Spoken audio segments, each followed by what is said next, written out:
Ngayon, pero iniisip ko, dahil parang book launch na rin ang Pico Machine 11, gagawin ko na lang yung ginagawa ko dati na magpapagames ako, tapos mamimigay ako ng libreng comic books.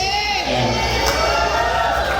Woo! So magtatanong lang ako ng questions, tapos ang unang makapunta dito sa harapan makasagot, ang mananalo ng ng kung anong prize. Ayan. Tapos para masaya, lahat ng mga itatanong ko, hindi related sa comics. Science, ganyan, philosophy, ganyan. Ayon kay Sartre, gano'n.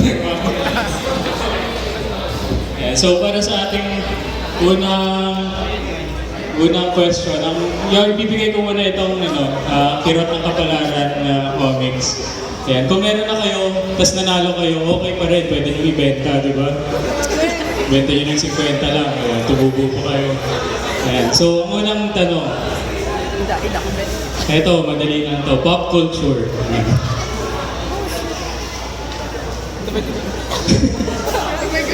Ano ang tunay na pangalan ni Heart Evangelista?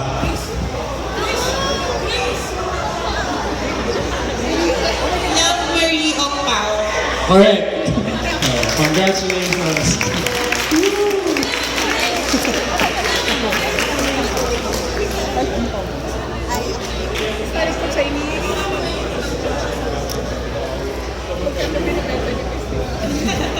O ito, magtaas na lang ng kamay. Ako na lang magtaas ng kamay. So, siya na mag-judge ni Mark para Heart.